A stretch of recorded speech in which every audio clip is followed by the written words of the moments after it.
একটা চমৎকার সুখবর পেয়ে গেছে বাংলাদেশ ফুটবল। ফিফার আজকেই ৩রা এপ্রিল প্রকাশিত ফিফা র্যাঙ্কিংসে বাংলাদেশের উন্নতি হয়েছে। হ্যাঁ, ২ ধাপ উন্নতি হয়েছে বাংলাদেশের। এর আগ পর্যন্ত বাংলাদেশ ১৮৫ নম্বর অবস্থানে ছিল এবং সেখান থেকে ইন্ডিয়ার সঙ্গে যে ম্যাচটা বাংলাদেশ শিলংয়ে ড্র করেছে তারপর বাংলাদেশ ২ ধাপ উন্নীত হয়েছে এবং এই মুহূর্তে বাংলাদেশের কারেন্ট ফিফা র্যাঙ্কিং ১৮৩।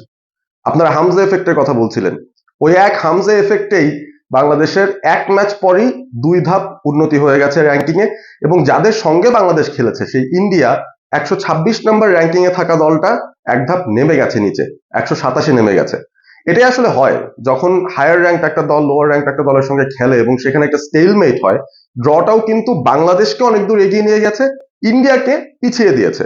অর্থাৎ ম্যাচটা না হারলেও ইন্ডিয়ার কিন্তু অবনতি হয়েছে র্যাঙ্কিং এ, আর অন্যদিকে বাংলাদেশ ১৮৩তম স্থানে পৌঁছে গেছে। সিঙ্গাপুর এবং হংকং এর সঙ্গে বাংলাদেশের আরো দুটো ম্যাচ বাকি রয়েছে এবং তারপর ইন্ডিয়ার সঙ্গে রিটার্ন লেগ, সিঙ্গাপুর হংকং এর সঙ্গেও রিটার্ন লেগ হবে। সব মিলিয়ে এএফসি এশিয়ান চ্যাম্পিয়নশিপস এর যে কোয়ালিফিকেশনের গ্রুপ পর্বের লড়াইটা চমৎকার ভাবে জমে উঠবে, সেরকম কিন্তু একটা আশা আমরা করতেই পারি। এবং এই যে একটা উন্নতি, সেটা কিন্তু অনেক এনকারেজিং একটা ব্যাপার বাংলাদেশের ফুটবলের জন্য।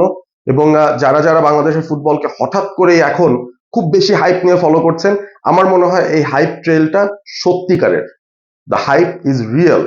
এখান থেকেই বাংলাদেশ উন্নতি সাধন করতে পারে, র্যাঙ্কিং এর উপরের দিকে যেতে পারে। আমরা জানি বাংলাদেশ সর্বোচ্চ ১২১তম র্যাঙ্ক পর্যন্ত পৌঁছে গিয়েছিল একটা সময় গিয়ে ফিফা র্যাঙ্কিং এ, তবে সেটা অনেক আগের কথা বলছি, প্রায় ২০-২৫ বছর আগের কথা বলছি।